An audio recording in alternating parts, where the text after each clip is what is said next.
Hey everybody, welcome to Slamfire Radio, episode 481 for November 10th, 2022. I'm one of your hosts, Kelly.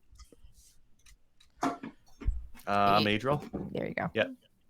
I'm Dave. Yay. I'm Kyle. And I'm another one of your hosts, Josh. hey, that's Hey, awesome. he's a natural. I like this guy. Yeah, I know, right? He should be on all the time. Okay, so what we're going to do is we're going to get into what we did in guns because we have a few people on the show tonight. So let's get into it right away. Adriel, why don't you tell us what you did in guns this week? This last weekend, I went to a 3-gun match in the snow and cold. It was like minus 13 and snowing the whole freaking time, which is great. You know, what else do you can expect in a 3-gun match in November? Right? Yeah, good time. Sunny. Shot reasonably well. My hands like froze. One of the stages, my hands were so cold. I'm like, I put a mag in, it dropped. I'm like, oh, back in, loading. Oh, it was so cold. I finished the stage out, and I go back and I run a chest rig for the high round count stages. So I've got this chest rig on, and I'm reaching behind myself to try to press these tongs in, and I can't feel where they are anymore, and I can't. I had to get someone to take it off for me. I'm like, I can't feel it anymore. Take the shit off me. It was cold, but it was fun. I got some branded swag I got from it, some Korth stuff. So I got the Hornady license plate holder. Probably gonna go in the battle van. You know, just Yeah. I'm sure that's what they want associated with their brand is a rusty old minivan. And then I got that guy right there. Nice. That hangs really nicely over there. Yeah. I don't have any loopholed, but I will put their swag up in my gun cave. So that was a good time. And then I went hunting on the Sunday, and it was cold. It's like minus 20, and I like didn't prep enough for it. And I went out, and my feet were so freaking cold. I like hiked out to my spot where I wanted to hunt. Therefore, my feet sweat. And then I sit down for 2 hours in minus 20, and my feet get cold. And I was watching one of these Survivor shows in, like it was in Labrador, and one of the guys was like, it was like a repeat thing, and the guy was like, a common theme that they were talking about was like, why am I torturing myself like this? Why am I doing this like starvation and torture? I've already been through this. I don't have to do this. And I was thinking about that while I was like sitting outside. Why am I torturing myself like this? I don't have to. I can throw money at the problem, and that's what I did. So I got some heated socks. You got heated socks. I got heated socks. The rest of me is fine. Like I can wear a jacket. I can wear enough pants. I can't wear enough socks or boots to keep my feet warm because again, I hike out, my feet sweat. I sit down, and in 2 hours they're going to be cold. I am really tempted to buy a pair of those, Adriel, because that is my problem. I have low blood pressure, and as soon as I stop moving, my feet get cold. And it doesn't matter if I have 10 pairs of socks on, my feet freeze. So I have to stuff warmers into my boots if it's below that's negative like, 5. To get them down to where your like toes are is not great, and then you're basically sealing them in there. And those like little chemical heaters don't work the best when you like see, because I've used like the toe warmers before. I put them in my boots. But like you're doing that maybe like an hour and a half in, just when like the hunting's getting good, where you don't want to be moving around and making a bunch of noise and ripping the plastic off the thing and stuffing it in your boot and putting your boot back on. Like I don't want to be making all that noise an hour and a half into my hunt. I want to reach down into my sock and press a little button and start the furnace up on my feet. So start the percolating of the cheese. I'm gonna buy a pair. I'm gonna buy a pair of those. That's a great idea. I'm gonna use these right away. So I'll tell you if these are just like the cheapest pair they got on Amazon. I'll let you know if they're any good. But I've used like the little chemical warmers, and I just wanted something that was like less bulky, easier to reset at the end of the day, because like come back from the hunt, dig in your sweaty boots to pull out like the chemical heater and throw it in the garbage, and then get another one ready for like it's too much work. These have like a USB-C plug-in on them, so get back, charge the thing. I hope they work. Crystal's been getting these. See, Crystal's for work they've been giving her like they're like the foot warmers, like the hot hands, but they're like an insole. Insole? Yeah, I've used those. Not Those just are the good. pocket, but Yeah. the insole. I was like, I haven't seen those before, so I thought that was interesting. Yeah, I've used those. Those are good. But again, it's like a problem with. Say again. Sorry, I think there's a delay on my computer, but the temperature control is an issue with the ones that in the sole disposable chemical ones, because you just can't turn it down. A review on those socks would be handy. Well, they say they're 4,000 milliamp battery packs. Bullshit. No way. This is a 10,000 milliamp hour battery right here. This is 4,000. Bullshit. Absolute bullshit. Does it have a thermostat on it, or is it just on and off? No, it's got like a setting of like 1, 2, or 3 for temperature, which good, because you can like start it a little bit, and then as it gets colder, and like if it's minus 20 out, then maybe crank it up. If it's like just minus 5 and you just want to pull the chill off and like warm up your toes, then I will say that when I'm outside, as long as my feet are warm and dry, I'm fine. I don't care what the rest of me's doing. Feet are warm, I'm good. So I like that idea. I'm planning on hitting the range tomorrow, and I'm just working on building this out right now. The Lynx 180 lower and the Spectre Ballistics upper. So I'm going to build this after the show here, and take it out, see if she runs. Neat. That's about it for me. What about you, Dave? I did I've been doing a few ORA, running a few ORA close quarters competition matches this year. So we had, I think, 4. I ran 2, helped run 2, along with Andrew from Patriot Podcast. So it was good to see everybody, and it's been wonderful seeing everybody at the range. Some of these folks I haven't seen in like 3 years. We all look effing old, way older than I remember. 3 years of government BS and COVID stress. We've all gotten old. So did that. I've been running a couple plinking matches, which have been great. Lots of people out there. And Saturday, I actually shot. I helped run the CQC match in the morning, and then I shot the service pistol match in the afternoon, which was great. I hadn't fired my pistol. I fired my pistol once, just a couple rounds a while ago. I hadn't actually shot a match or really put more than a couple rounds through my shadow in 3 years, almost exactly 3. It'd be 3. Really? Be 3 years next week since I fired that gun. So it was good to get out and actually shoot a match, and it was quite a challenging course of fire with lots of mag changes. And sometimes you've got 2 10-rounders, 2 8-rounders, and a 4-rounder, and you have to figure out how many when you're doing your mag changes. So it gets a little confusing. So it was fun. Did well. Everything I fired hit the targets. We were using figure 11s and then figure 12s for headshot targets. Okay. And my shooting's awful. I was off. Basically, my group at 25 yards was about a foot. And I know that I can shoot, or used to be able to shoot 2-inch groups at that range, like pretty consistently. So I was not particularly happy with the groups, but everything hit the target. I think I missed 1 round out of like 200 rounds. Didn't hit the target. Oh, that's not bad still, though. I'm okay with that. And I was 6th out of 10, but I haven't shot in 3 years. So exactly. Bottom of the pack. So that pleased me greatly. And my mag changes were good. I got all my rounds off. I was safe, and it was a lot of fun. So I gotta shoot more matches. Yes. And, I agree. Now I bought a couple guns. These are my FU Justin guns. So I had a Shadow, and I bought a matching Shadow, although it's a slightly newer one. I have to check the serial number. I think it's a bit newer. And the guy said pretty much new out of the box. There's not much wear and tear on it. The safety, it looks new. Yeah, the safety doesn't work, so it only comes on half cock, which is weird.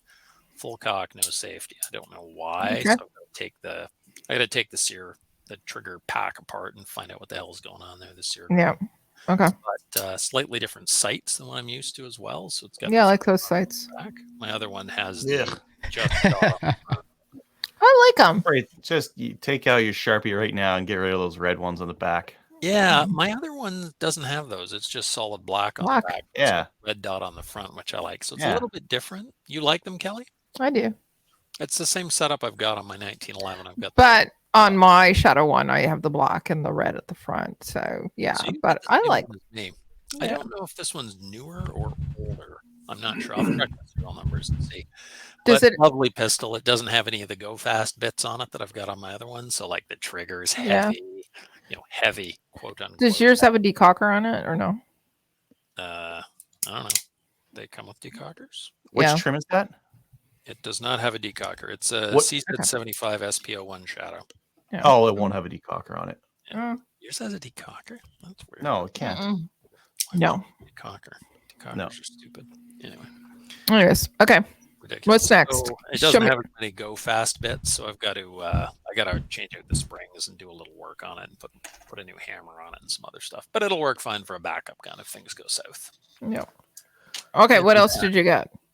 So I always wanted a Shadow or a Glock, and I never bought a Glock. So again, it's another FU Justin gun. So it's an optic armed Glock. I don't even know what model it is. Got a custom slide on it. Oh, look at that. Yeah, it's pretty, eh? Yeah. Thank you, Mike. So it's got all custom serrations on the slide, and then it's Cerakoted Cool. up burnt bronze. And it has a few go fast parts in it. It's got suppressor height sights so that they co-witness with the optic that's on it. It's a Viper, Vortex Viper. Mm-hmm. And I do notice, like, when I bring it up, I've got I'm looking through the irons, but the dot is like in a weird spot. So I've like got to get it at a weird angle. And I notice that with other optic pistols, when I pull them out, it's odd where the dot is. Just, it's not where I'm expecting it to be. So I've got to practice with it a lot. But I'm always amazed when I pick up a Glock, just how plasticky they feel. They just feel so cheap and crappy. I'm used to big, heavy metal guns. I pick these things up and I'm like, I know why people make fun of them, but I've shot a few of them lately and I kind of like them. They go bang and I don't mind the grip. I've got fairly big hands, which is one of the complaints that a lot of my friends have, is that they're big and blocky and feel like you're holding Lego. So I actually don't mind it. I kind of like the grip on it. And it's I think it's Gen 4. So it's got the removable back straps as well. So I paid like $1,200 for the gun with the Viper and 3 magazines, which is cool. So I'm looking forward to trying that out, and it's semi-sweet because that was the bittersweet, because that is the last pistol I will legally be allowed to buy in Canada, which makes me very sad to make that statement. What else? I'm going to go deer hunting next week. All my deer guns are prohibs now, so I'm going to take my Enfield. I'm going to use my actual weapon of war since I can't use Canadian. Yeah, exactly. 1954 Fazakerley Enfield, so I'm going to use that, and I'm going to take my Grey Birch fake 1022 for birds, if we see any grouse. And that's it. How about you, Kelly? What have you been up to? Oh my gosh. It's been a really long last couple of days, but fantastic couple of days, because last weekend we did our last event from Project Maple Seed for the whole entire country, and it was here in Ontario. Oh, so sweet. drove up to Penetanguishene at around 2:00 in the morning. And then set up and did our event on Saturday, and then we stayed up in Penetanguishene. I like saying Penetanguishene. I bet you they have hotels, so you could have stayed overnight rather than going up at 2 in the morning. We did. Well, I don't really like driving up the 400 on a Friday, so we did not stay at a hotel. We stayed at one of our instructors. He has a cottage up there in Tiny, which is right outside of Midland. Oh, nice. And so we stayed. We stayed there. Yeah, exactly. And it was, by the way, Adriel, it was 20 degrees out. So minus 20 Fahrenheit, No. maybe 20 less 20. It was amazing. So it was a really great weekend. It was the first time. Typically we have the end of our season on that weekend every year, and every Friday or every November 4th, 5th, it snows, sleets, storms, whatever. but this is the first time it's been 20 degrees and amazing. So it was awesome. And so we did our first event at a new club. So it was the Georgian Bay Hunters and Anglers Club. And then 15 minutes down the road was the other club we went to, which was the Huronia, handgun club. Yeah, it was Huronia Handgun Club. So we had a really great weekend. So it was fun to do, and it was our last events for the year. So it was both sad and happy because we had a fantastic year. So I was happy about that. The other thing that I did was on Tuesday night we had our episode 11 of the She Shoots podcast. We had Jess Tichler on, and we also had Allison Zane on, and they are. Well, Jess is 14 and Allison is 17, and they are taking over the PRS world, both the rimfire and the centerfire. And it was an amazing show. So it was super exciting to have them on. And we're looking forward to continuing. So episode 12 is going to be on December 8th. We're going to be talking 3 guns. So Adriel, you got to come on and watch the show. And the other thing that we're going to do. Who's your 3-gun guest? Who is the 3-gun guest? You have to ask me that off the top of my head. Just give me a second. I'll remember it in a second. I can't remember. Someone from Alberta? No, she's sponsored by Wolverine. Just give me a second. As I said, it'll pop into my head. But we're also planning our season 2 of She Shoots. So we're going to be bringing on a whole bunch of new guests, and we're even going to be talking about all kinds of different things. Things that we didn't talk about, like mounted shooting. That's going to be awesome. Yeah. So looking forward to that. And I don't remember much more because my brain's not functioning, and I'll have to look back on that. So yeah. What about you, Hef? Well, it's cold, so not a whole lot. But Saturday was November 5th, and every year some 3-gun friends, so it's a gunny group, we get together and celebrate Guy Fawkes Day. So I just go set off some fireworks and everything, and I figured I'd amp it up this year, and I brought my one of my agricultural tools out, and brought my flamethrower, and had some fun with that. Your flamethrower? It's cool. Yeah. It was a good night. Did catch up with some people. I didn't get out to do the videos I wanted because, like I said, it was cold. But it's warming up. You had the flamethrower, though. I know. You got a perfectly reasonable way of staying warm. Fun, too. Yeah. The tank on that's only good for like 30 seconds at best. It's also fun. I do know that. Oh, it is. It is fun, and the kids loved it. There was a bunch of kids there, and older kids, and let them use it a little bit. Some of the older ones, stand there. They wanted to try, so okay, there we go. But good fireworks show, just good time out with fellow gunnies and that. And didn't get out videoing because it was cold, but it is warming up for this weekend, so I'm planning to get out and do some videoing on a couple shotguns this weekend. And there's a night match in Peace River on Saturday, but I don't think I'm going to that. But that's it for me. How about you, Josh? I scared some ducks, and I sat in a tree a little bit. I've got a little bit of property here, and we feed the deer, and there's been one monster buck that's been coming in just after dark and just before light every morning and every night, chasing some does around that are in the area. And so I've been trying to get him, and the first day that I hunted, which was I guess Wednesday, was the first day I was able to. So Tuesday, sorry, 2 days ago, was the first day that he was on camera in the daylight. And sure enough, it was half an hour after I got out of the stand. So I hunted until I think 9:30. And in the middle of the day, this giant buck comes out and just looks at my camera. I have a cell phone camera. And so I just got back to the house and then sends the picture through. Just maddening. Perfect. So haven't got him yet, but soon enough I will.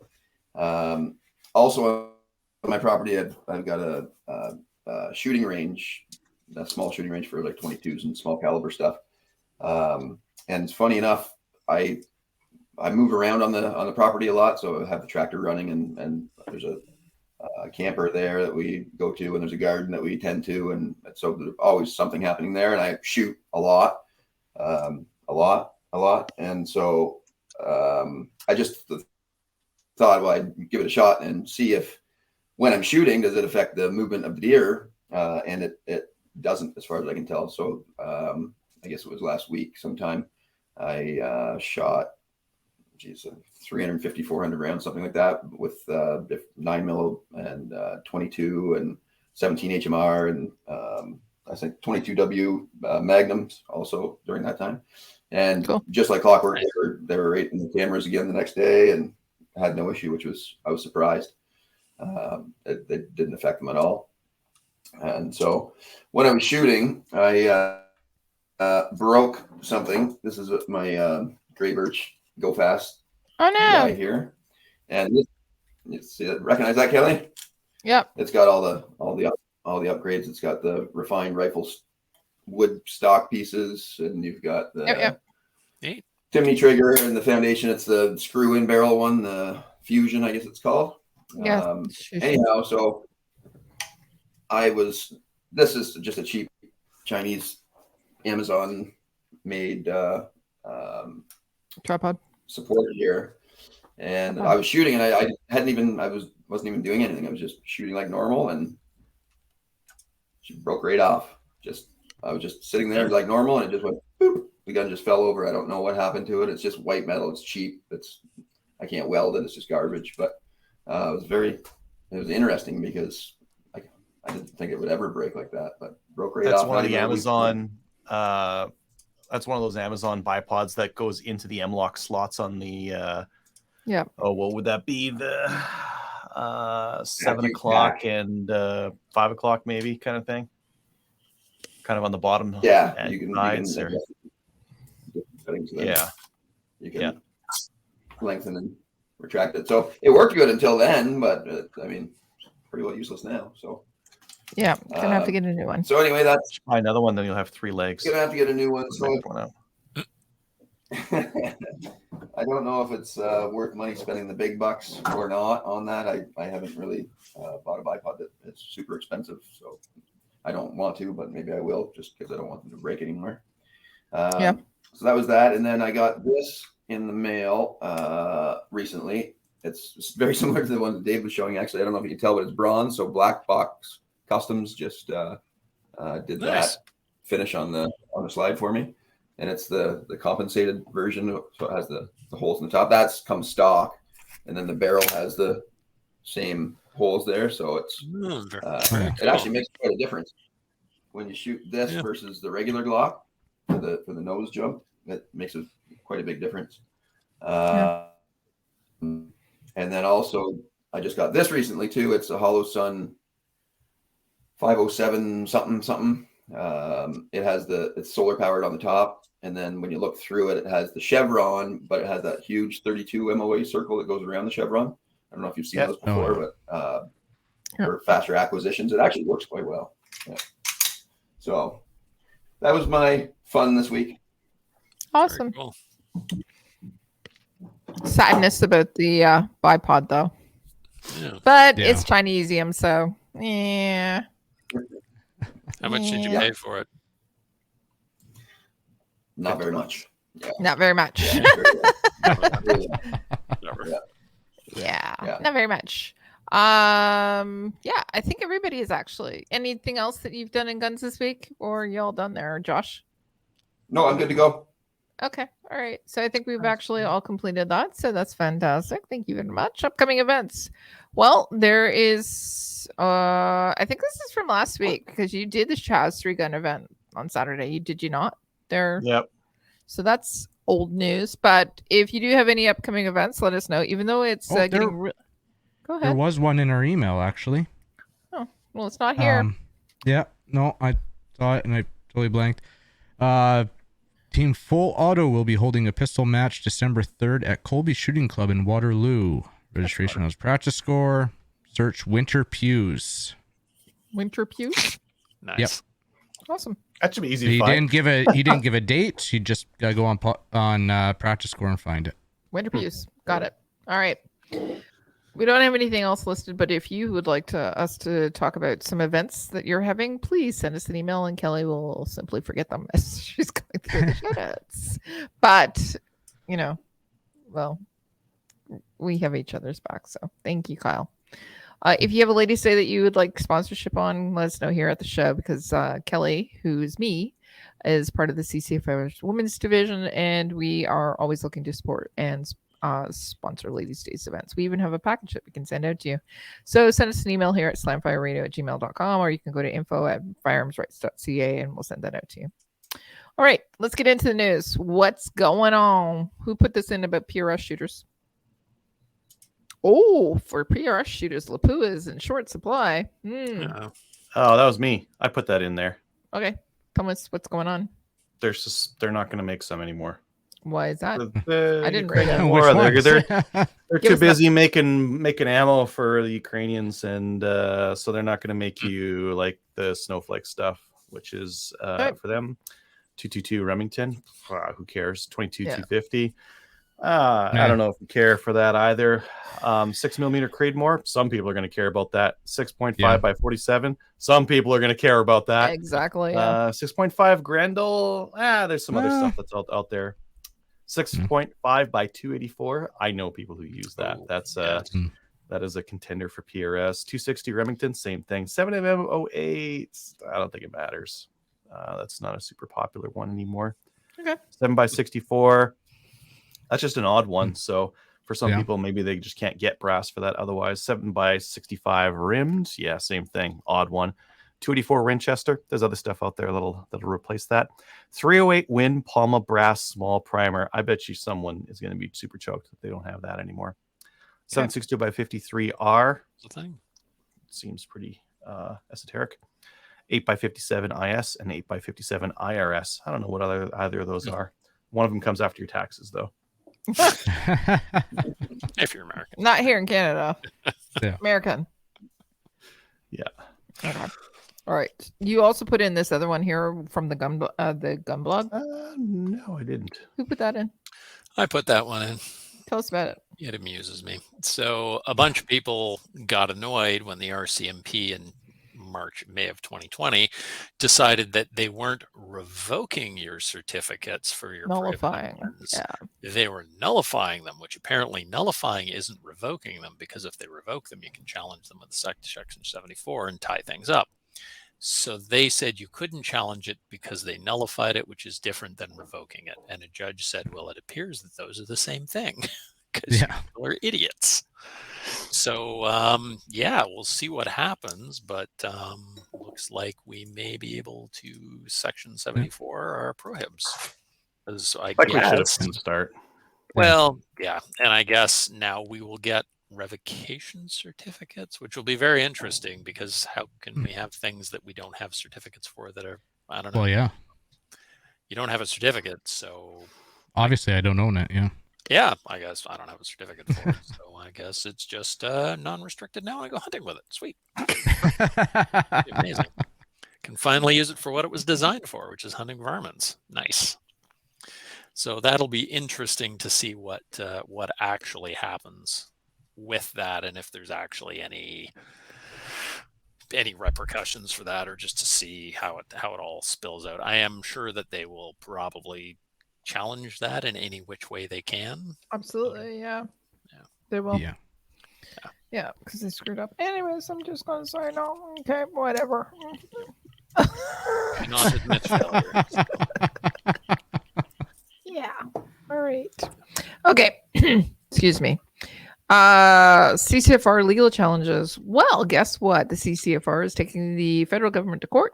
They're going to be heard on April 11th to the 20th, and it's going to be the CCFR versus Canada, and they need our money. So go on over there to the CCFR website, go and click on donate and give them some money, or become a member. Actually, becoming a member is so important because it shows how many people are actually willing to put their money where their mouth is and support those that advocate for us as well. If you you can go to finance at Firearms Rights and send them an EMT as well if you do not actually, if you want to do that instead. Okay. Kyle, is this CSAAA CCFR contest still going on? Do you know? Yes, it is. Okay, you want to talk about it?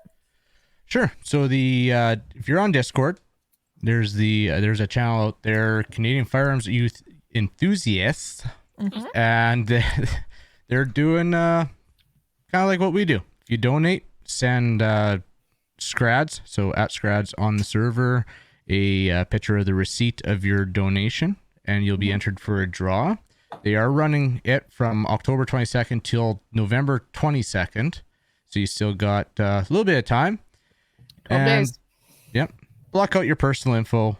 Not you just need to see that you actually donated, and some of the prizes there. You know, there's a used Vortex Crossfire 2 Red Dot. Knowing the guys on there, it might be used, but still in good condition.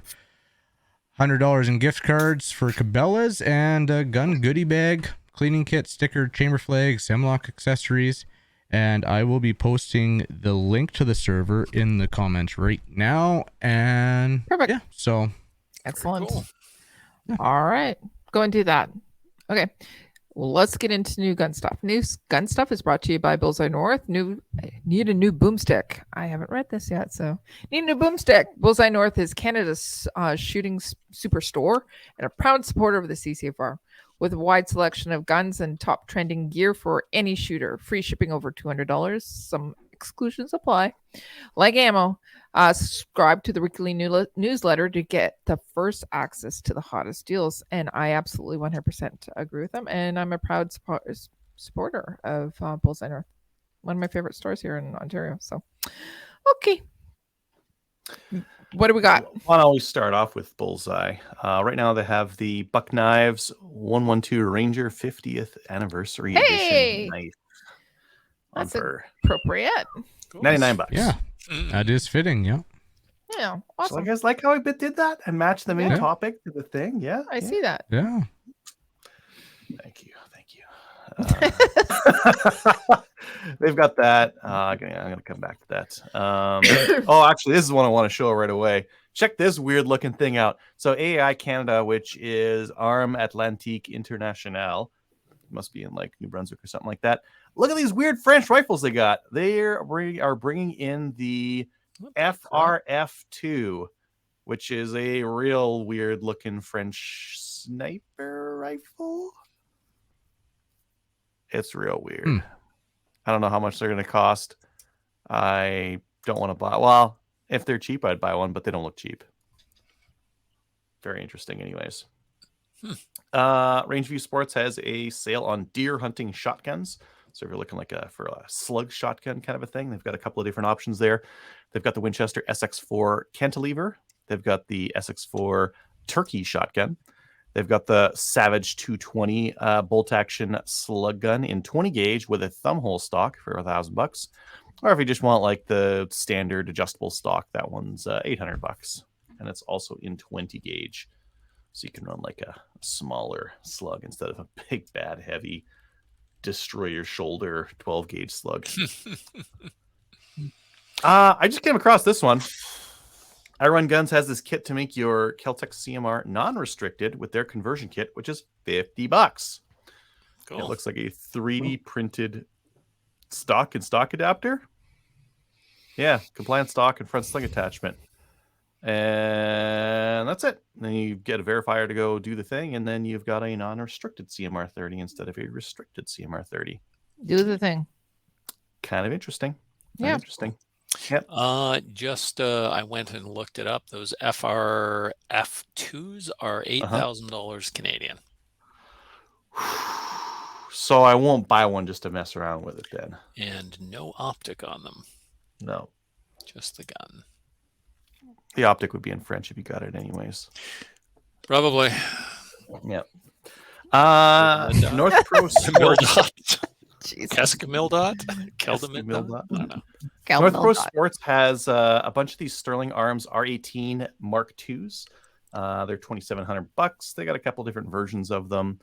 $28.99 if you want the Magpul Zhukov stock and all that kind of stuff on there. So I have a couple buddies who own those, and they are yeah. lovely rifles. They are just gorgeous. Yeah, I was wondering about them. Actually, this things that actually changed in the 180 realm. And I went and updated my article on Canadian 180s because there's been like a whole bunch of changes. Some rifles just aren't really available anymore, or you just can't buy them. So like the Armalite Air 180B, okay, of course they don't make those anymore. The WK 180C, we all know that they had that Gen 2 that they started selling, and they've also got the steel version. They got the 762x39. The WSMCRs, I don't think Wolverine's got a shipment in like 3 or 4 months of these. So this might be like Spectre putting more effort towards the Crusader or the Templar rifle than the WSMCR because they're not really like shipping them out. Yeah. So those are not really that easy to find right now. There's the Crusader Arms Templar with the ACR stock. They got a couple different trim levels for that. So I kind of put all that information in one spot. There's the R18 Mark II, and I've got a video with Ballistically Speaking, who's another Maple Seed instructor. The BCL SRV2, which those are on pre-sale. And then in terms of lowers, some of these are available or not available. The Lynx 180, I just showed mine. Those are still available. The TNA Enhanced 180 lower, I did see these for sale. They had the combo uppers and lowers available. The WX MCRs, I haven't seen them around. I'm not sure if they're making them anymore. Spectre Limited Spec 180 lower, same thing. I'm not sure if they're making them anymore. They just might be focusing on the other stuff. They had some rifles that had this Spec 180 lower. I'm not sure if they're making them right now. Jar J180, I don't know how many of these are in the country, but I don't think there's very many. There's got to be like dozens. Like there can't be that many of them because I know someone who has one that I got their review with. I don't know anyone else who owns one of these things, so I'm not sure if they're still bringing those in or not. And then once upon a time we were supposed to get this Nodak Spud NDS 18SC, and they were like gearing up, and then the election happened in the US and everyone wanted to buy all that stuff over there. So that's just an update on the 180s if you're interested in those. Thank you. I can't remember what I was looking at Wanstalls, but they had I like their love color that 1980s back like to the Miami 80s, Vice. Yeah, it looks sweet. It's so pretty cute. Okay, scroll back up. It's very phallic looking as well. I just have to say. What the palm trees coming out of the gun? Yeah. I was thinking fireworks, but okay. Yeah. We'll talk after. If the CCR has more neon lights. Yeah. So it is very Miami Vice-ish. Yeah. You could tell they had a marketing agency do this for them because this is pretty cute and pretty well stylized. Yeah. Everything from like the logo to the header to the gift cards, and it's all very themed and pretty nice. ATRS also updated their website, so theirs is newly up to date. Slick. Yeah, it's good to see more websites just like updating and just making it easier to buy stuff online, I guess. Buy stuff. Yeah, exactly. So that's brand new. Cabela's is running a sale right now. If you buy stuff from Cabela's on a semi-regular basis, I'm going to talk to one thing before you get to this. The gift cards are on right now for 10% off. If you buy stuff from Cabela's, that's free money. That's a free discount. They are limiting it to 5 gift cards of $500 per family. But I don't know about you guys, but I spend probably more than $2,000 at Cabela's every year. So I'm going to go buy 5 $500 gift cards because it's just 10% off, right? 10% off at any point, and you combine that with other things. I could go buy this thing and get 10% off by buying it with a gift card. Correct. Yeah. Nice. So I'm going to go do that. They have the Range Max Tactical 3-gun case on for $90 right now. I have one of these. I really like it. It's because whenever you go to the range, like you're going to take a couple of long guns, maybe a pistol, that takes care of 3 of those things. Do they have any Edmonton South? Oh, they have some in Edmonton South. Might have to go make a trip after the show tonight. G4C is running their Black Friday special just a little bit early, so they have stuff like the SL8, H&K SL8. They have the X95s on for 2400, the Tavor 7, and more. I need to get a light from these guys, so I'm gonna look at. I gotta find some other stuff to like buy along with that. Prophet River has some unobtainium powders. Wow.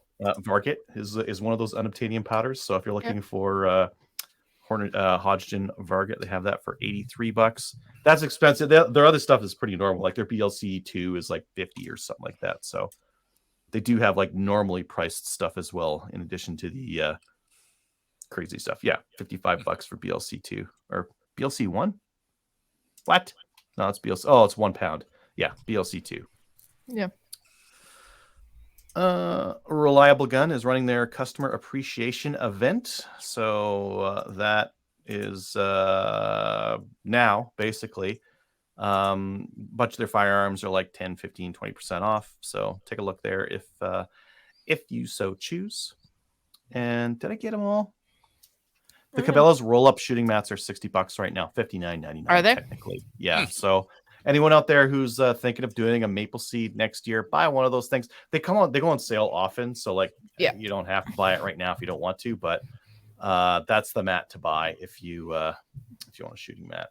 If you want cushy. If you don't have to hike with it, if you have to hike with it, like buy something else. Yeah, buy something smaller. It's not a good mat for just carrying around with you, but it's a great mat if you actually are going to the range and want to be comfortable. You wouldn't even want to sleep on it. If you're like ultralight hiking, it wouldn't take a spot of your sleeping pad. It's just you know what? big. I've used it for sleeping, but then again, it does not pack down small enough to replace my sleeping pad. No, it doesn't. It doesn't pack down for anything. Oh, it looks like Richard is on it as well. Perfect. Yeah. Okay. Did I get all the things? I think I got all the things. Yep. Yeah. Okay. All right. That's it. All right. Let's get into the main topic. So for tonight's main topic, we've got on previous guest Josh, and Josh is on to talk about knives, mostly because he's got a way better collection. Yes, he does. And more fully formed thoughts on knives than many of the rest of the hosts, which may own like $4 folding knives. But, might not be quality. I don't know. And not only that, when we put it out to our listeners, they said yes, a resounding yes, that they wanted to talk about knives. So this is awesome. Thanks, Josh, for coming on. Yeah, thanks, man. And Josh is one of my favorite people as well. So, sorry, I'll stop because Adriel, you're supposed to be. You don't need to say I'll stop. You can just stop, and then I'll just take over naturally after you there. Because Kelly's in charge now. So. Okay, so one of the reasons we wanted to have you on is just to talk about knives. I think that a lot of gun guys are also into knives, and there's gun guys, there's knife guys, and the knife guys have lots of knives and have like thoughts about them and actually like use them a lot more. And it looks like from your background there, you have more than a couple here. So maybe just to start off with brands and what you own and why you own it. Yeah, no problem. So there's knife guys and there's gun guys and then gun and knife guys. And talking to the vendors of knives, they say that it's a very different group of people that are knife only people because they usually can't have guns. So it's a whole different type of individual if they come in and they're looking for a knife because they can't get a gun. So just make note of that one. The brand wise, I tend to stick with brands. I'm brand loyal, I guess you could say. So you'll see a lot of Benchmade knives and Civivi and Kershaw and there's a Buck and Gerber. So there's a few different brands, and I'm not a true expert. I just have a big collection sort of thing. So there's all kinds of specialty brands and micro companies that it's like micro brewing beer kind of knife making. So there's tons and tons of super elite class knives that I can't afford and don't own. So probably won't talk too much about those, but overall, a lot of it comes down to price. Like Adriel's knife there, the $4 Cabela's knife is similar to this one. It's like a $20 kind of buck knife. And so you can go from that all the way up to this, which is about a $400 knife. And they look very similar, but there's a lot of internal differences that we can get into and talk about. So like what are you getting with the $200? Like, are you getting steel on the blade? Are you getting like magical fairy dust coatings? Are you getting like a better lock mechanism? What's the biggest difference? Just like holding them. Yeah, so a few different things. One is the locking mechanism. When it locks inside the knife, like, well, take this one again. It's called a liner lock. So you pull the slide over, and that allows the blade to release. But what I don't like about these is if you do it with one hand, your thumb is in the cutting path, and I've cut myself more than once because that blade closes too fast and chops on my thumb. So that's not ideal, but that's the way most of them are designed, unfortunately. This is sort of a patented thing by Benchmade. It's called an axis lock, I guess it is. So what I can do holding it with one hand is I can just drop the blade by pulling down on this little device here. And that allows me to get my hand out of the way of the cutting path when I close the knife so it doesn't cut me. Otherwise, it would be very painful every time I close it. So that's one of the differences. There are other types of mechanisms out there, like this one, which also is not a cheap knife. It's also a Benchmade. And there is no lock on this one. So this one, you just close it like an old Swiss Army knife, and you open it like so. So what you'll notice is the blade shape on this is different than the blade shape on one that has a locking blade. I don't know if you can see that or not, but it's called a sheep's foot. So it's more for slicing and less for kind of jabbing. When you're jabbing, the forces want to close the blade on your hand. That's why there's a lock. So that's why they designed these with that sort of shaped blade. So it's more of a slice than a poke, so to speak. I'm always very nervous about using blades. Not my favorite type. It's kind of blades that don't lock are kind of, you're going to get injured if you're not careful, for sure. Yeah. Yeah. And then there's other ones also. There's button locks, which are similar to the last one I did, where you just push this button and the thing drops. So it's very similar, and this is about a $15 knife. So it's very similar in function, but very different price. You'll notice that on this guy here, the handle's carbon fiber versus, I don't know, plastic on the other one. So that goes into the price. The steel, the blade steel is huge. And this knife, I should mention too, is not how it normally looks. I was duck hunting and I was using someone else's shotgun and I wasn't used to it. And I shot at a duck and I cycled it. I didn't cycle it completely. So I jammed the shell half in and half out. One was ejected, one was coming up from the mag, and it was a mess. So I took my knife and was grinding in there and digging, trying to get the shell out. And I broke the tip off of it, probably close to an inch down. That knife used to be about this long. Ooh, so that was a little disappointing. I contacted Benchmade and they said, ship it to us and we'll they couldn't replace it because it was my own stupid fault, but they said they'll fix it. And they did. They ground it down to what that is. And it looks brand new and works great. Perfect. So not very many manufacturers can do that for you. Okay. So what type of what type of guarantees comes with these knives? Like you were talking about the Benchmade one. Yeah, a lot of them are tail light, like the cheaper ones. I don't even know if you could contact the company, phone China maybe, and good luck. But the ones that are made in the U.S. or their company is based in the U.S., they have some warranties. Some of them are quite high end. I don't actually know what the warranty for each manufacturer is. So I know that some have better ones than others, I guess. Yeah, well, you're going to pay quite a bit for some knives. I know that I've purchased knives that are, $200-$300 a piece. Those probably come with a really good warranty. They're U.S. made as well, but for a $15 knife, I'm not sure that I really want to or care about getting it replaced. Or a neat story about the one that's not here right now. That's interesting. Wonder where I've lost that. That's another big thing with knives, losing them. It's crazy. My wife My wife found like a $250 one in the couch cushions the other day. Made my day, but Note to self: visit Josh. Check. Yeah. Yeah. Under the truck seats, it's amazing what they can swallow. But anyway, the story I was going to tell about the one that's not here is made by this brand, which is CRKT, which is Columbia River Knife Company. Knife. I don't know what it stands for, but I think it's Columbia River. Is, I think, the name of it. Anyhow, I purchased it and I went to replace the scales. The scales is what they call the handle. You can change the handle material on different knives, so you can customize it. This one is half this and half that, just because I changed it. But anyhow, I was going to change the scale, and I stripped the screw. Again, my own fault. So I sent the knife back to CRKT, and they were kind enough to repair it. And they sent it back with a handwritten note saying that that I now owned the only version of that knife in the world, because it was a prototype and they hadn't yet approved it. And so I have it, and I was the only one in the world that had one at that time. Cool. That was kind of cool. And that was way above and beyond. That was a $30-$40 knife. It wasn't a major purchase, but they were really, really good. So again, brand loyalty.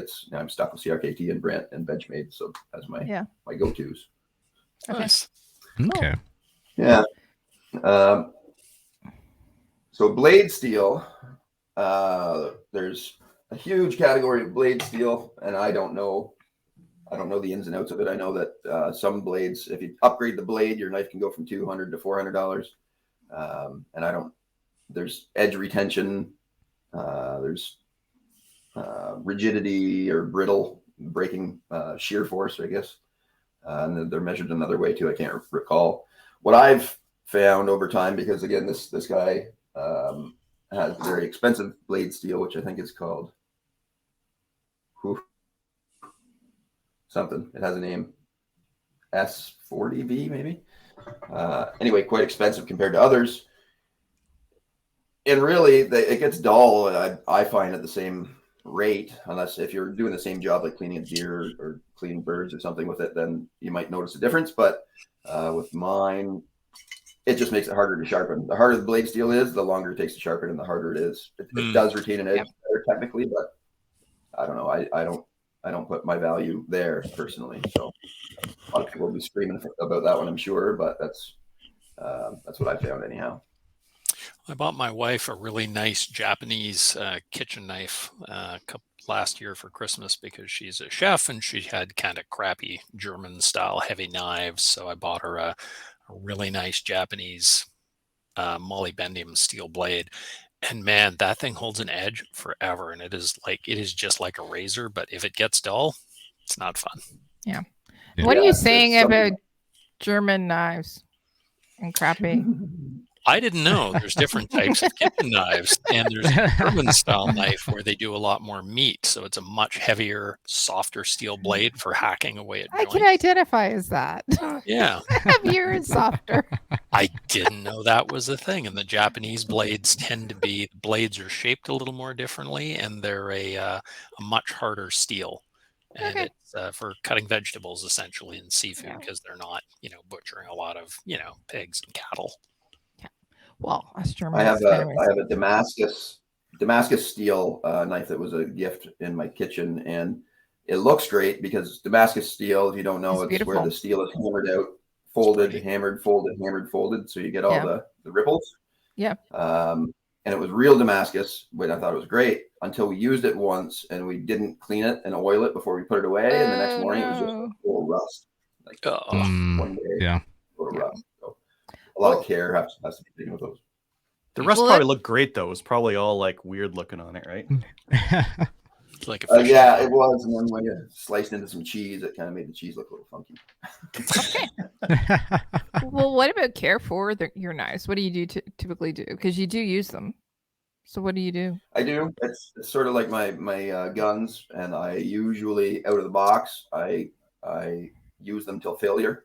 So like if like a Glock 17, for instance, I got it new out of the box, oil it, do the break-in period, and clean it, and after that I don't touch it until something goes wrong with it. And I record it too because I'm a nerd like that, so I know how many shots have been taken out of each gun, and I don't record it on the knives, of course, but so really maintenance wise, I don't do anything except sharpen them. Okay. What do you use to sharpen them? So that is another rabbit hole that I went down. Yeah, sharpeners can be anywhere from like $4 for a little handheld one up to multi-thousands of dollars for big special angled wheel things. Yes. There's some like this Work Sharp. I'm kind of a brand. I should be a brand ambassador for some of these guys. You should. Work Sharp is this sharpener here. I don't know if you can see that or not. Anyhow, this thing pivots. Yeah. So it allows you to, when you're sharpening the blade, because blades are curved, as you go down the path and you get to the tip, the stone curves. Yeah. Okay. Yeah. So it keeps the right angle the whole time. Cool.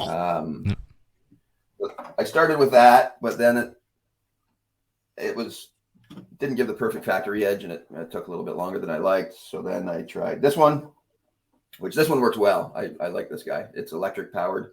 Plug it in and just run your knife through it and zoom away to go. I'll give you a couple different bits. This one's for serrated knives, and then there's one for kitchen knives, and there's one for scissors, and you can do your shovels and your axes and everything else with it too.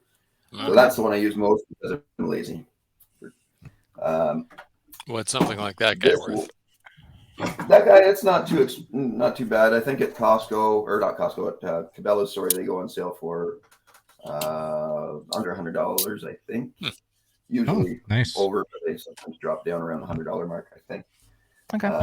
If you got a marble countertop though, you can just use that. Yeah, for sure. Right.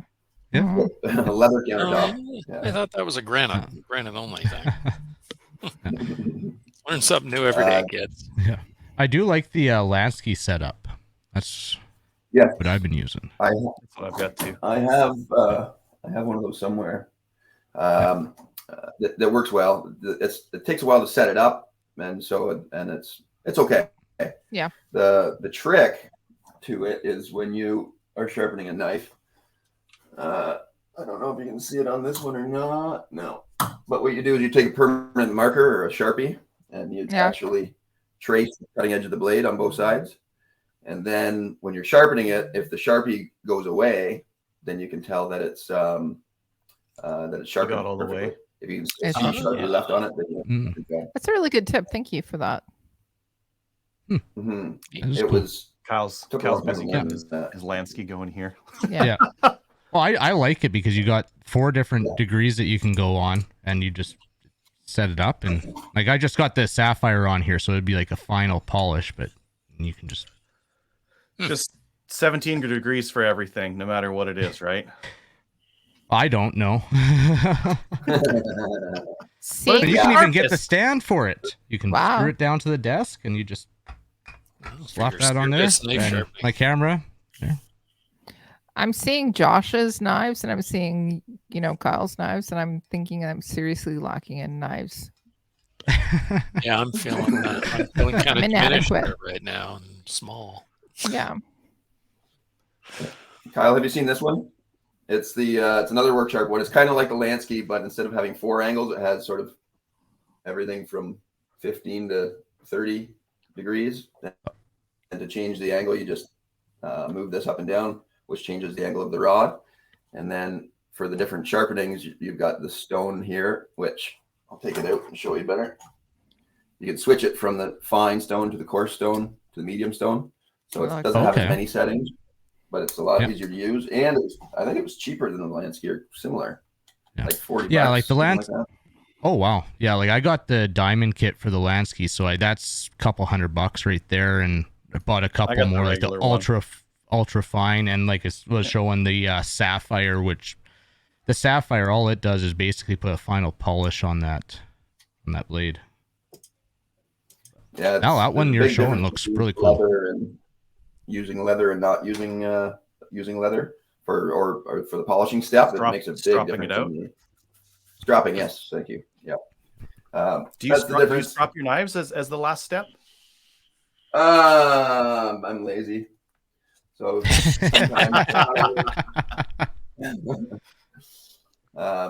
this is a factory new. It's brand new out of the box. I haven't used it yet.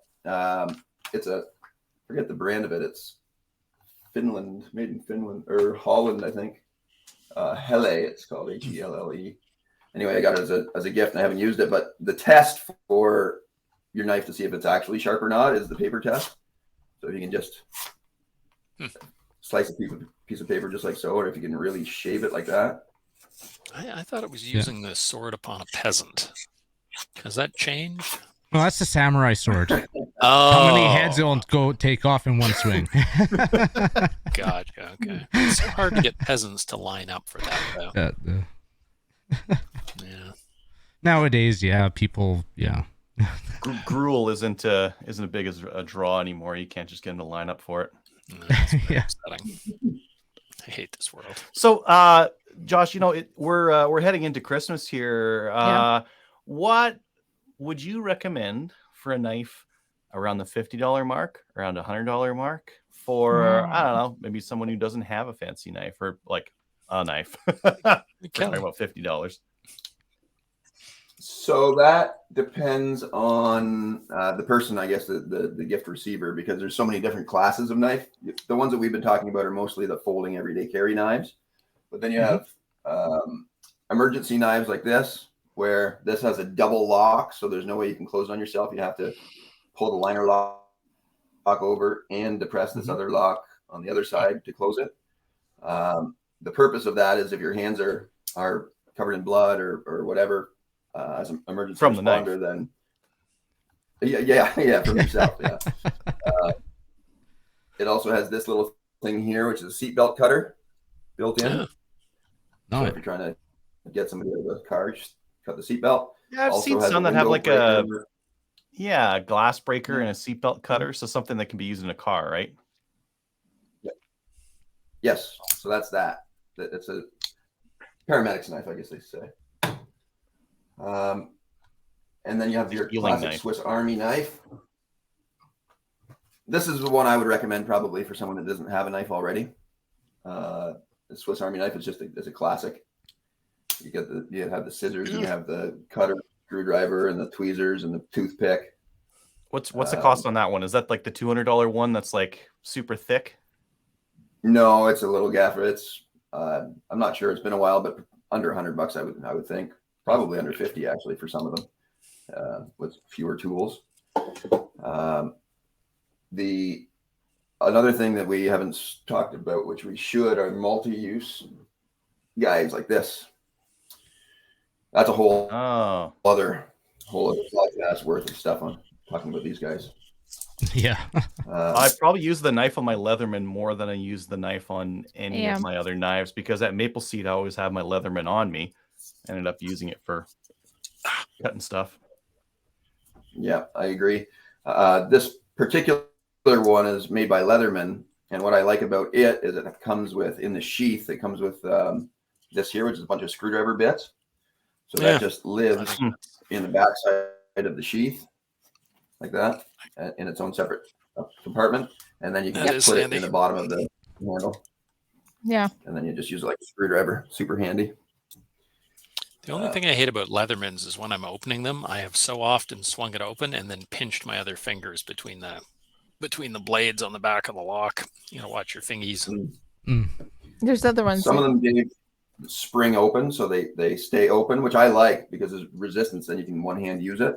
This one isn't that, obviously, but that would probably solve your problem.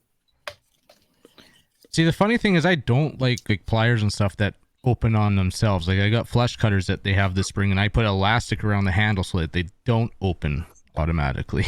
Yeah. You just have to be careful, Dave. I do have to be careful, but the problem is with tools like my Leatherman, it's in my range kit, so I'll use it like once a month or something when somebody has a gun problem.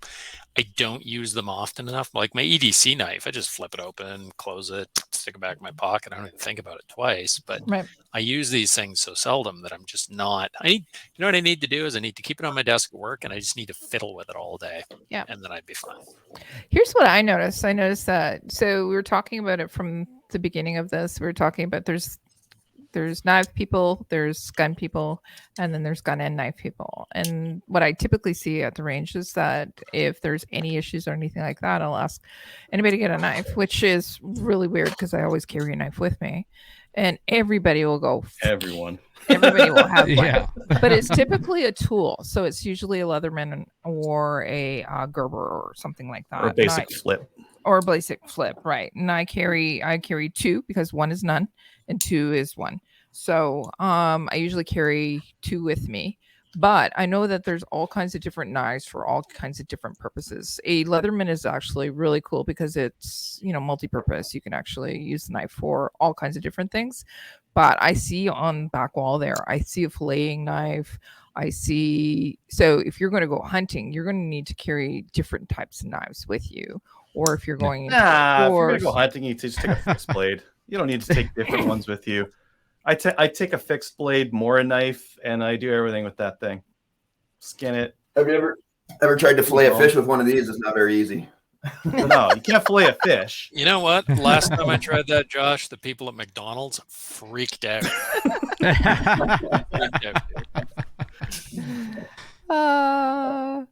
Okay. This is a neat one too. It's expandable. So for smaller fish, reset to 11-inch. Yeah. What? Oh, you're blowing my mind. Is this Nice? So that magic is brought to you by a company called Cutco, which actually that's the best warranty in the business by far. Yeah, Cutco. I know Cutco.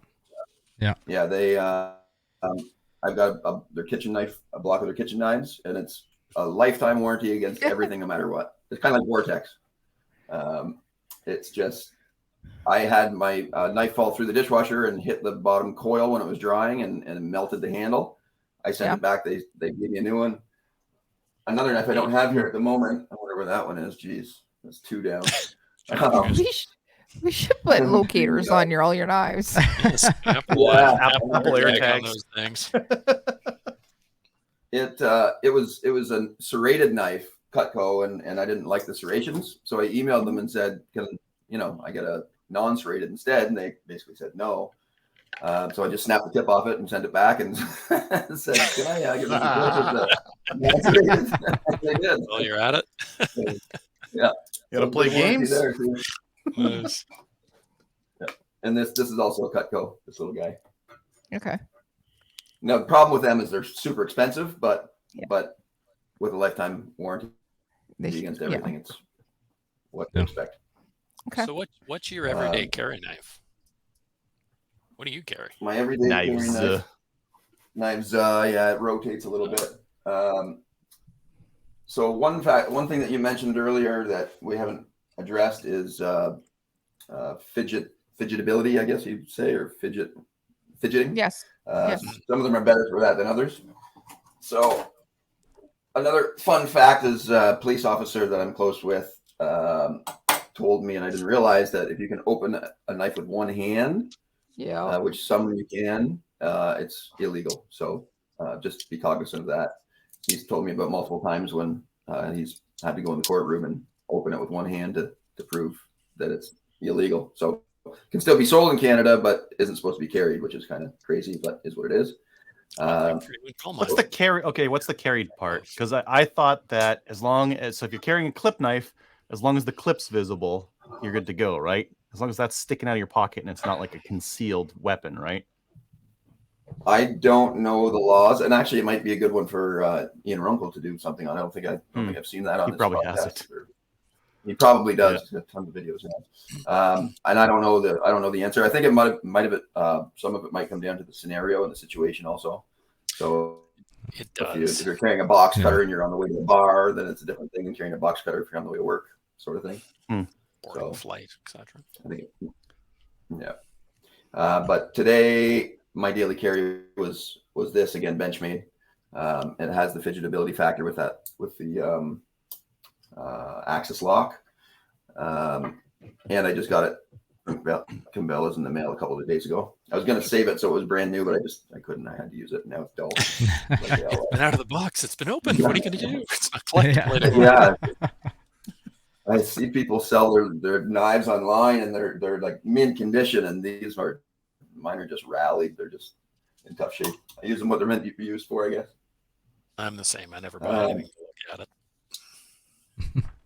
it. So on that note about legal and not legal, some of them are assisted open. I don't know if you've heard of that before, but so it's not a switchblade, but it's called assisted open. So if I just touch this thing, and I'm opening it with two hands because otherwise it would be illegal. If I just touch that thing, it just flicks up like that. Wow. Cool. Yeah. Get right after that Amazon package, right quick. Yeah. Yeah. Exactly.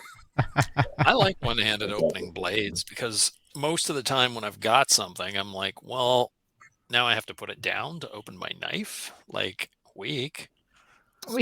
So it's not. A lot of the time I'm working. If I've got a work blade, I need something I can open one-handed because I don't know. I got a lot of stuff I'm holding on to, and I can't put it down to go open a knife. It's ridiculous. Mm-hmm. It's actually. There's a link. There we go. Perfect. It's actually Thanks, Richard. Not one-handed and two-handed, but it's more one. If it can flick open with centrifugal force like that. Yes, that's exactly it. Yeah. Which is damn near every lock blade once you use it for a little bit. Every lock blade I've ever owned, I use it for a month. All of a sudden it just flicks open.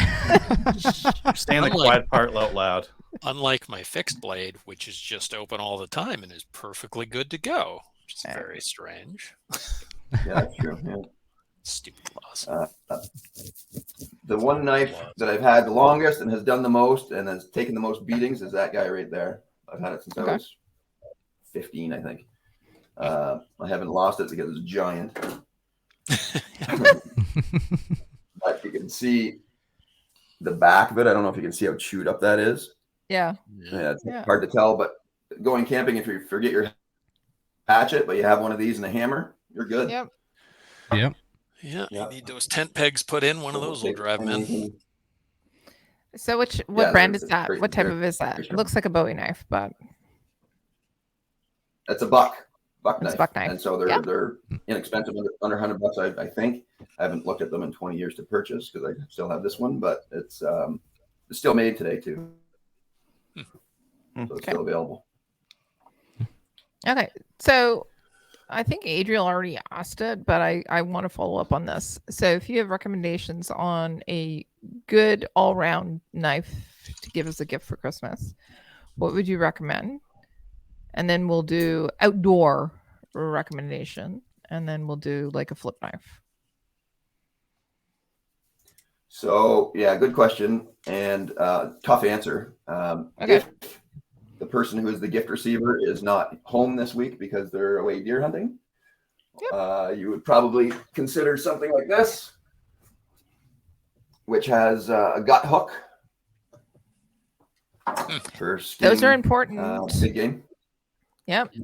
Have you guys used the gut hooks? I've had bad experience with mine because it's not sharp enough. I have not used the gut hook yet either. I have yet to shoot a deer, so it hasn't come up. No, I grew up. We didn't touch gut hooks. Finger thing and two finger with the knife going down, and that's all I do because my gut hooks just aren't sharp enough to do it. Mine is just pretty sure that one snag a bit of the stomach and then And then you're screwed. Yeah. That gut hook probably would be, but I haven't tried it. Yeah. Huh. Okay. So that would be something to consider for the hunter or outdoorsman. For an everyday carry knife, there's a classification of everyday carry knives called gentleman's knife. So you see, I just came in from work, so I'm still in my tie. So during the day, I don't want to carry a big honking pocket knife necessarily. So then there's this class, which is called a gentleman's knife, and it's just a thin, like a stylist almost. Okay. The most popular one is called the CRKT CEO, fitting name, I guess. So that is, and that's the one that I lost. That's when they replaced the scales on and sent me that letter. So that's what I would recommend. Probably if whoever it is that you're purchasing for wears dress clothes or has to wear dress clothes for work. Otherwise, that's why I bought a silver knife. Yeah. Dress code. Is that a folding jackknife in your pocket, or? You just happen to see me, Dave. Can't it be both?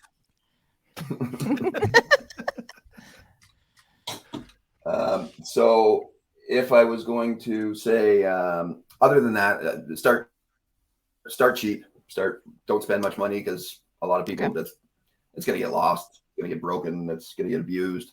Let them buy their own expensive one if they get into the hobby. That's probably the best bet. So Gerber, Buck, Trellas, whatever's on sale, that would be a safe bet.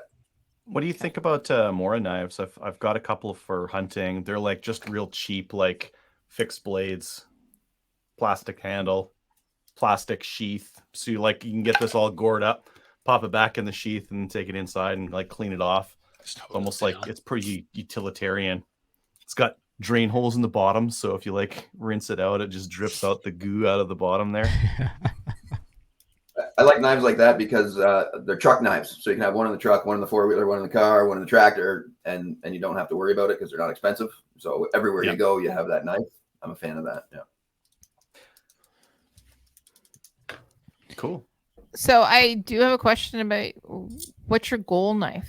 Is there a knife out there that you actually have not obtained yet, but you would love to actually get your little mittens on it? Yes, there's many. The Benchmade brand of knives, they put out limited edition knives. So as an example, which one was it? It was this guy here. So this one was $400 for me, but they have limited run one. They had one last year in particular. It was like, I forget, Icelandic version or Arctic edition or something. And I think it was close to $1,000, a little bit over $1,000. That's more of a collector's item than anything. I've got everything I want for no, that's a lie. Total lie. Edit.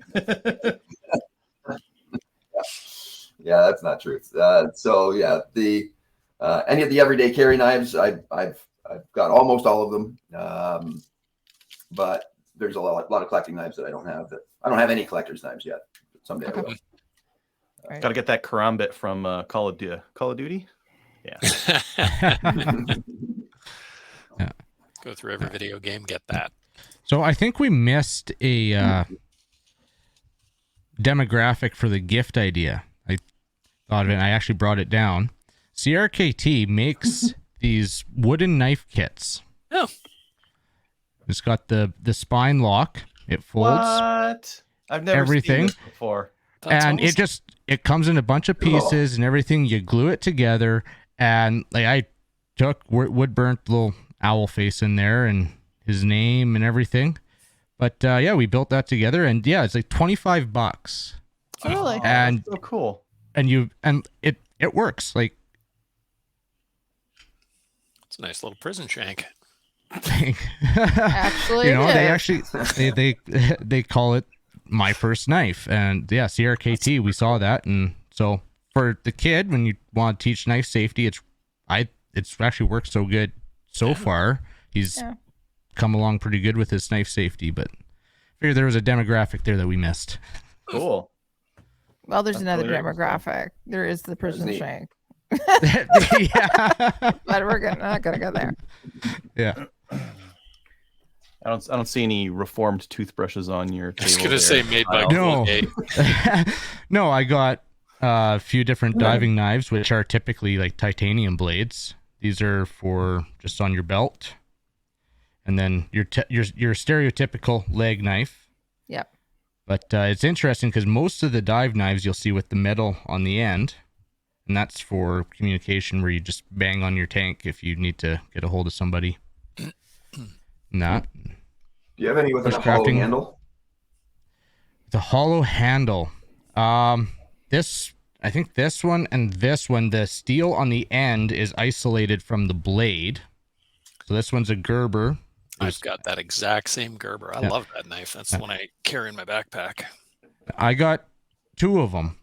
Actually, I got one my brother bought me that I dove with instead of, I actually switched out this for the Gerber for my dive knife.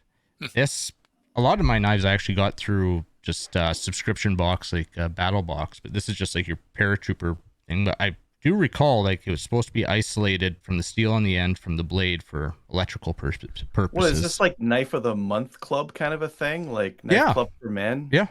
Columbia knife collection.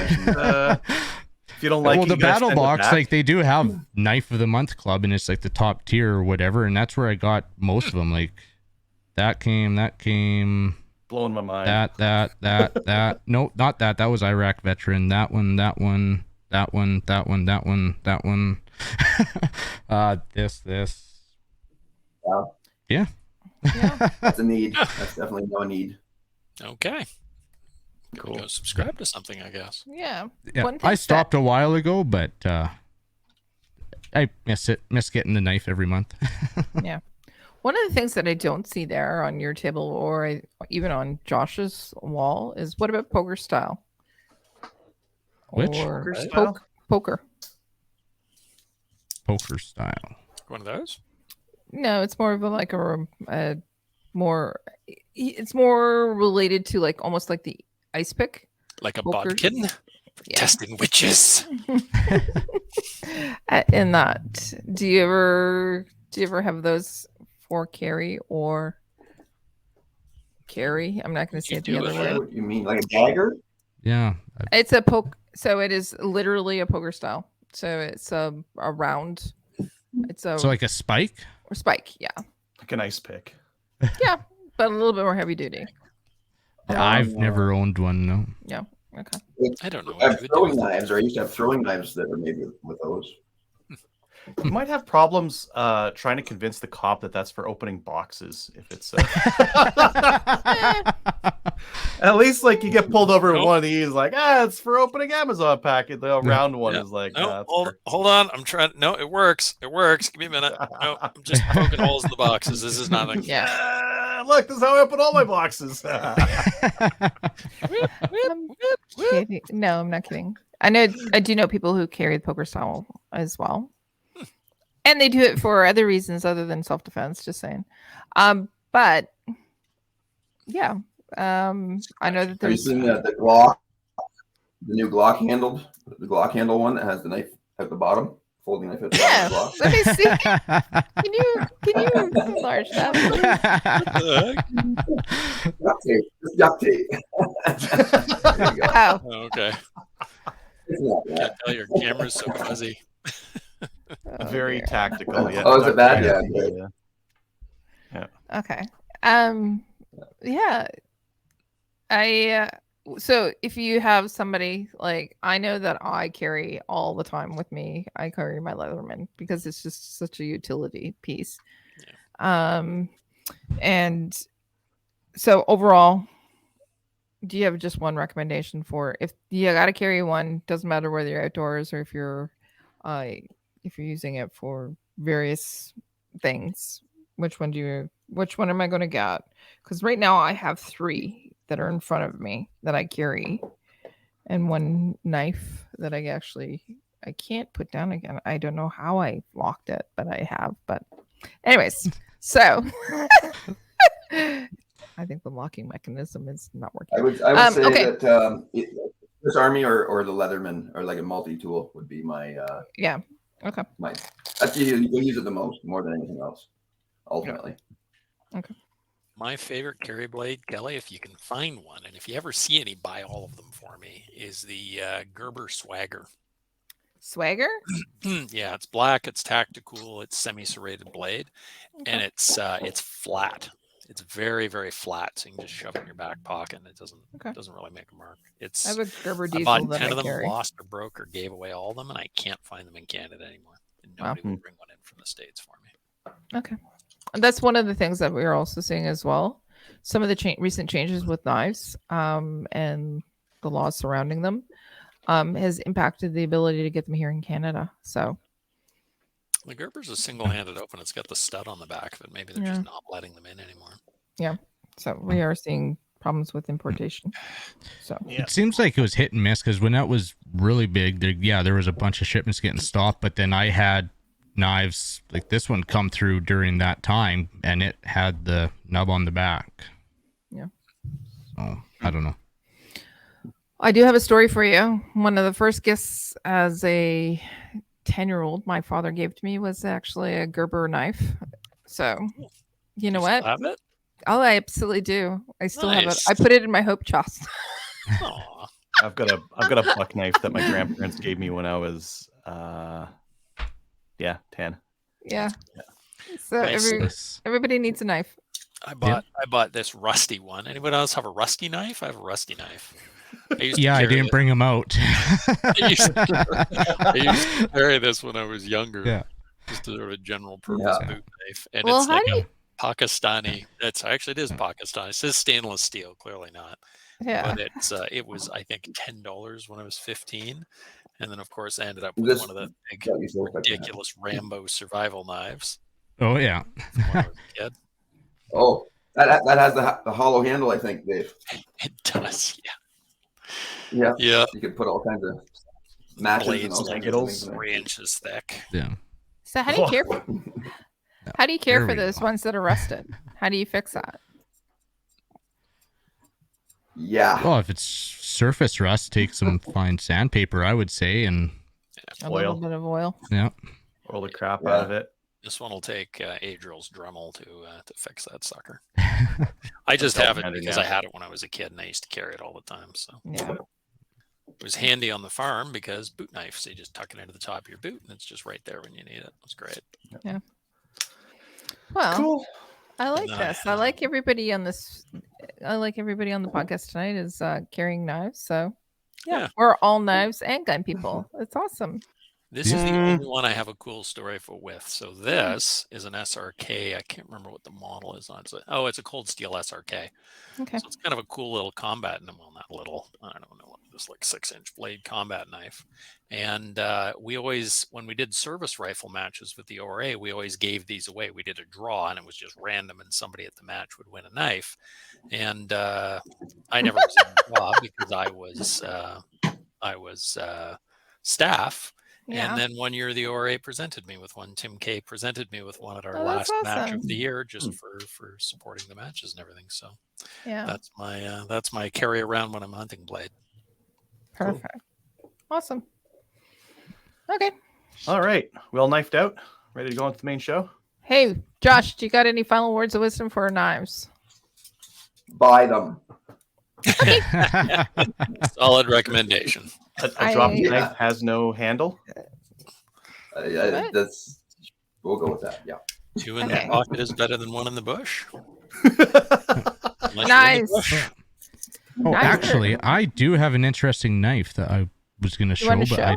More Okay. interesting than that wood thing you've got? Yeah, well, let's Yeah. see it. That Oh, wood he's thing got to is, go. like, be right blowing my back. mind. Okay. He's Well, getting a he wasn't broadsword from ready? the back. Oh, geez. Ridiculous like He's this. got a big two-handed claymore. He's going to come out. One of the things I know, knives themselves, knives are personal. So they're always something. Like what I mean by personal is that they're both personal to you, but also when you use them and in the manner that you use them, it's personal as well. So know your shit when you're actually dealing with knives. Did I say that? Let's see your claymore, Kyle. And play with them all the time. so My that claymore. No, it's a brass knife. Can Oh, look anyone at guess what that would be used for? prison shanking.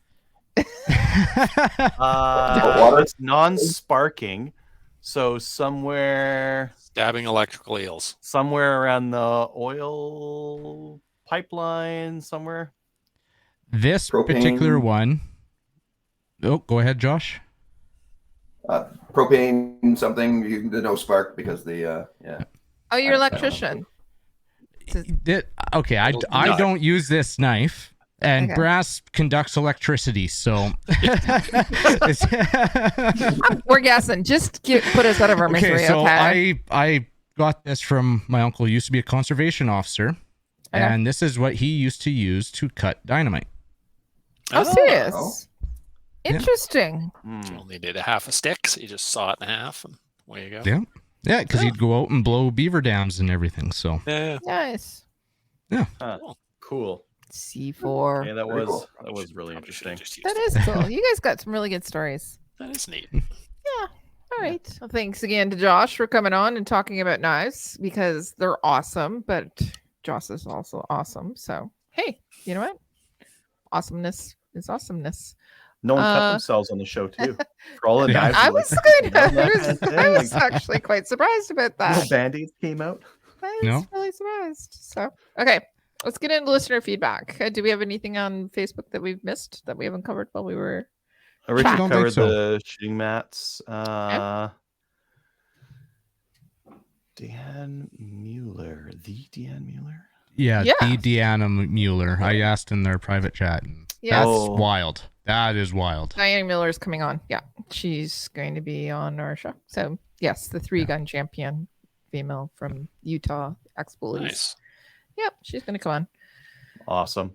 Yeah. Richard also asked, Kelly, did we beat Adriel again this year? Well, Adriel, what do you think?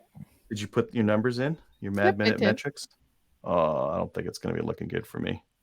You give me like 5 minutes of just like take up air for 5 minutes. I'll find out. I think Tom had an event that he actually beat me in one of them. So I do think that. In one of them?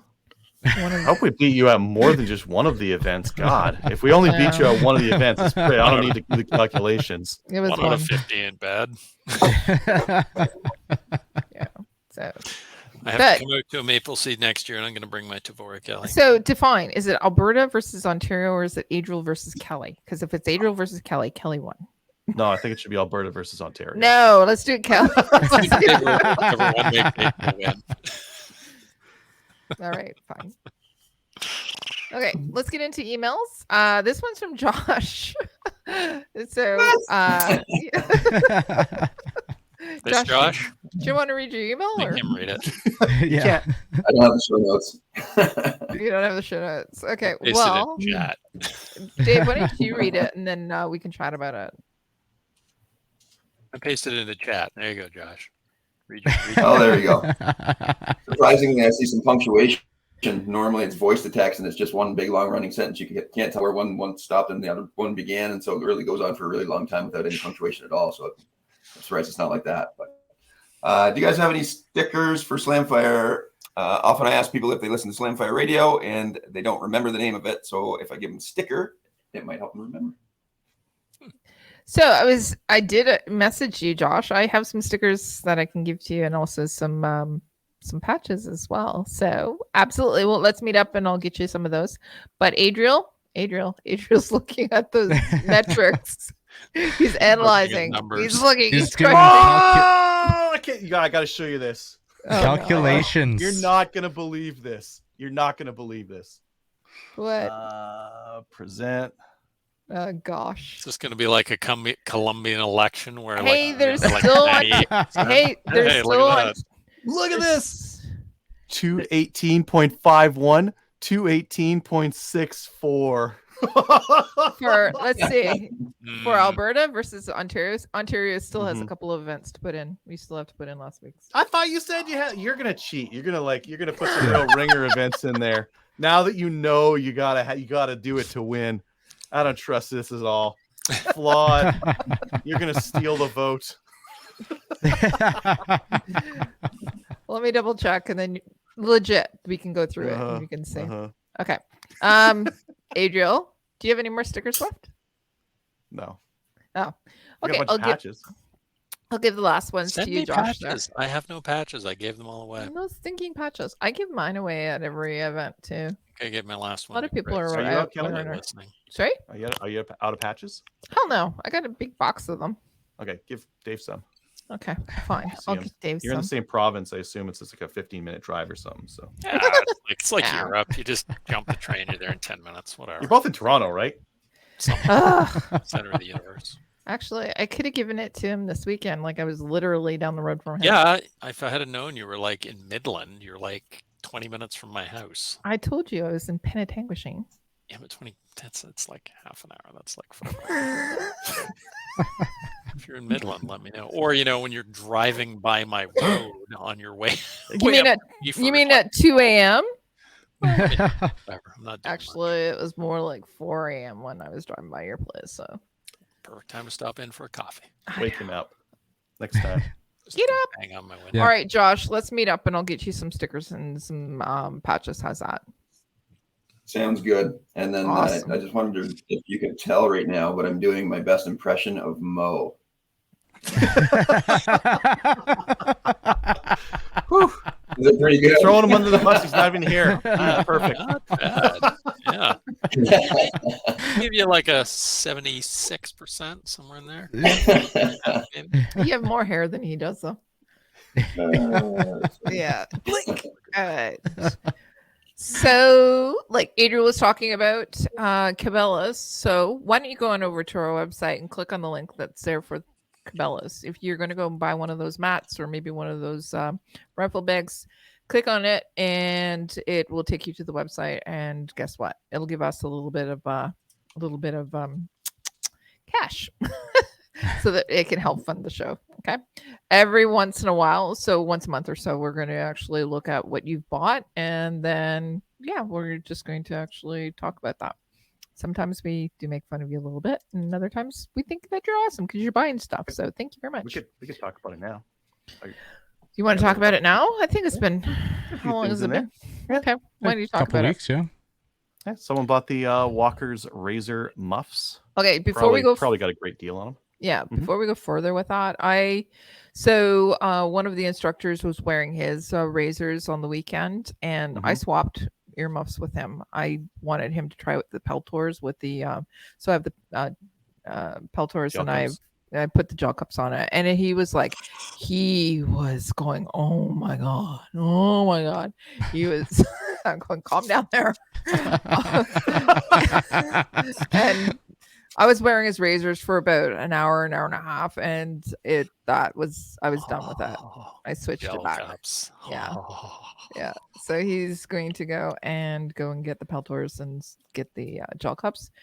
The razors are great, actually. I like them, but they also they squeeze my head. So and give me a headache. I find the gel stuff. Just saying, the audio quality on them isn't as good as like it. They're not. I can put the Peltors, and it's mostly like real life. I can mostly like just hear stuff around me, and it's like I don't know what's going on. Whereas like the razors, there's definitely like an audio degradation there. There's a hiss if you turn them up. With the Howard Light Impact Sports, they're okay, but again, same degradation, and it can be a little bit hard to like locate where a sound came from. Whereas with those Peltors, it's very natural. MSA Supreme Pro Axe. So. If you can't afford it, but if you can't afford it, then I'm going to recommend that you go get those Peltors and with the Peltors are really nice. One of the things that he mentioned, and I think that you've done the review as well, Adriel, and he noted it, is he wears glasses, and he says there was a great seal as well around the glasses. Yeah, there is. That's a gel. Like you can just put gel cups on the Walkers, and it'll seal better around the glasses. Yeah, well, but you'll still have the crappy sound, and you'll also still get that. Walkers just squeeze your head. Yeah, and they give you a headache. So just go and buy the Peltors. Okay. Buy decent headphones, and you will never regret it. They are 100% worth it. Well, you just use them a lot, right? Yeah, the MSAs are about $400. Yep, plus the gels. And changing the batteries on them is a bastard because you unscrew the thing. Okay, change the batteries in yours. Show us on camera. You gotta unscrew the thing, get the battery out, clap it a little bit. Another one comes out of there. Not a big deal. You just unscrew the thing. Just the thing. Dump out battery one. Yeah,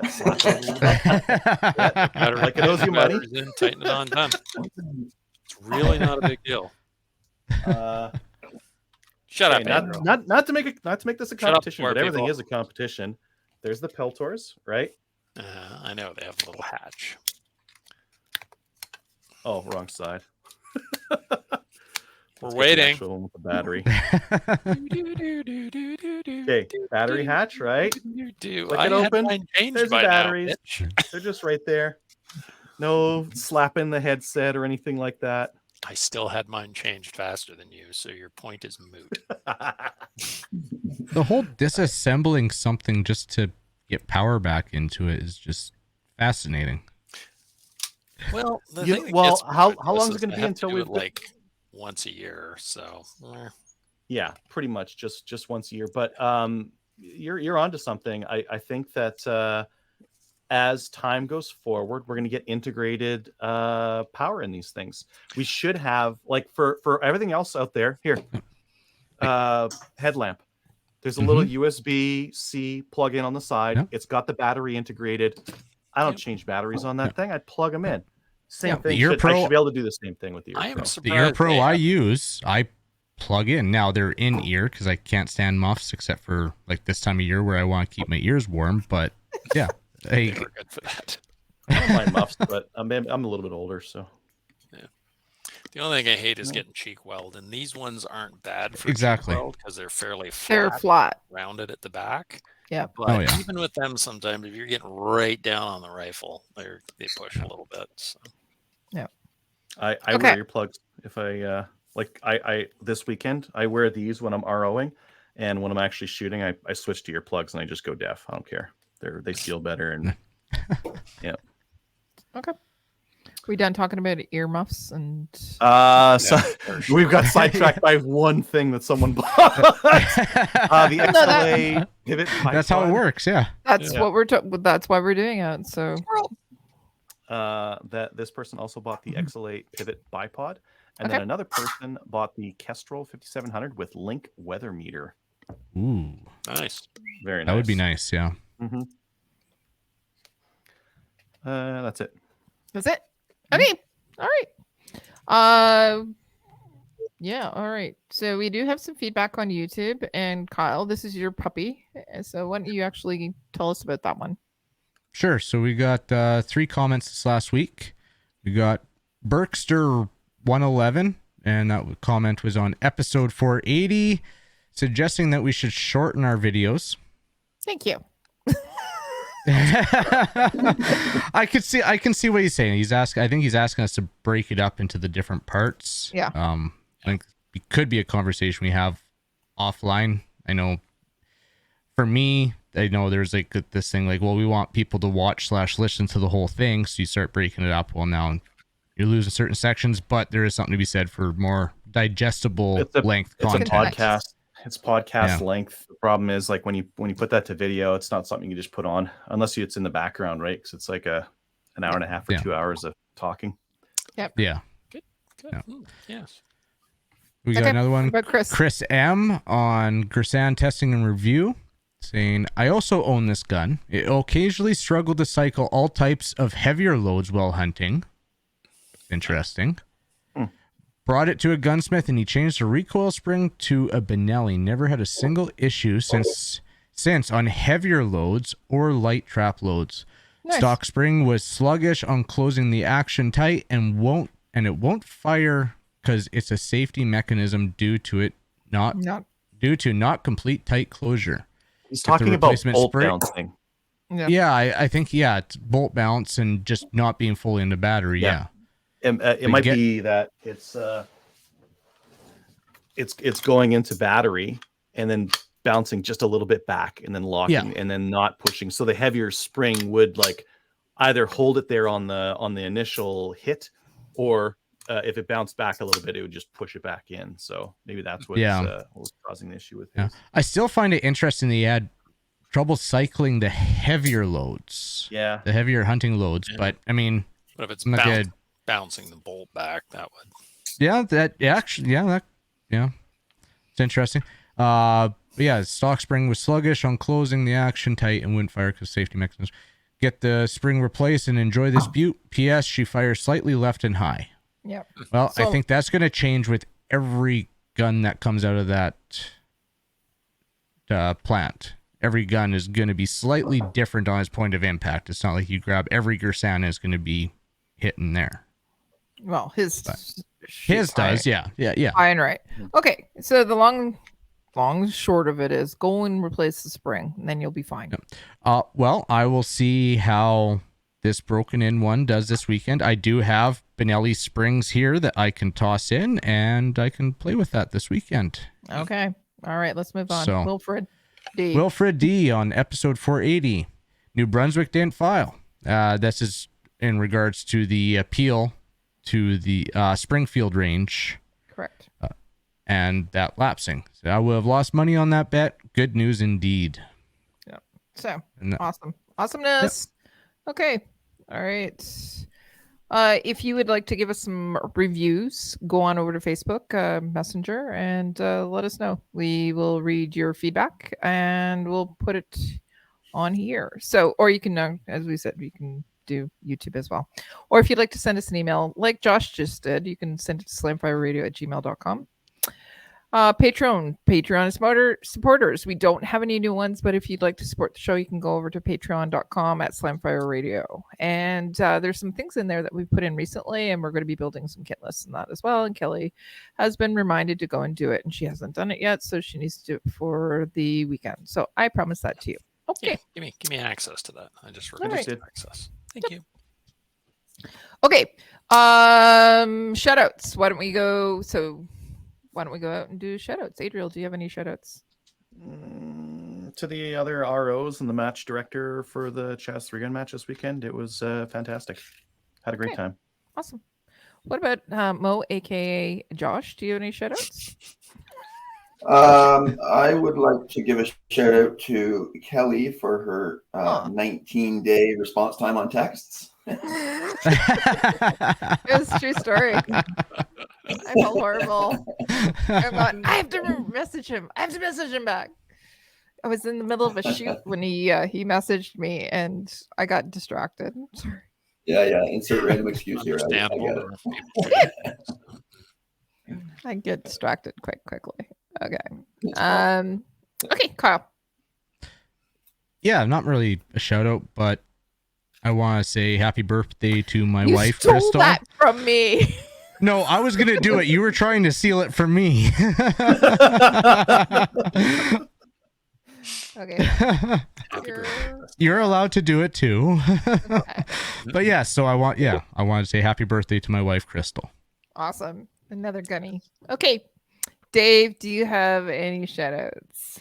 Well, right now I'm trying to debate whether we're calling him Mosh or Jmo.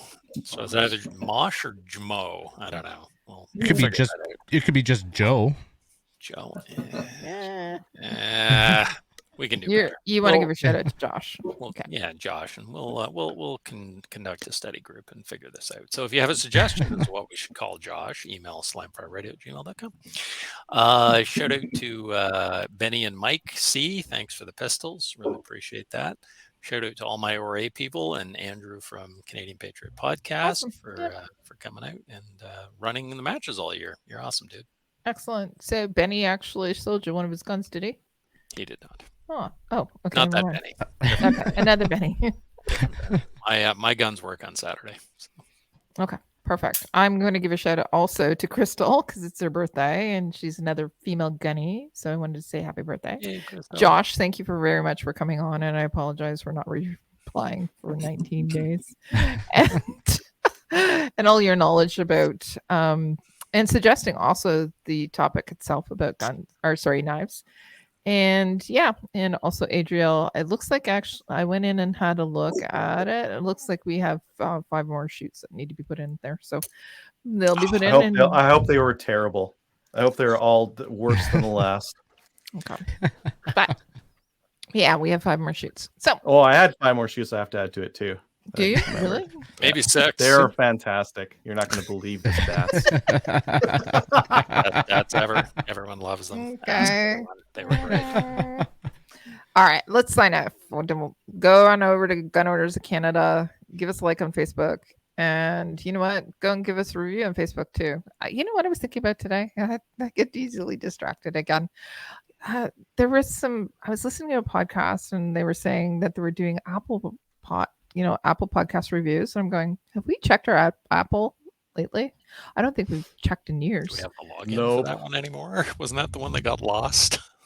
Yeah, so I'm going to go and see if I can find that.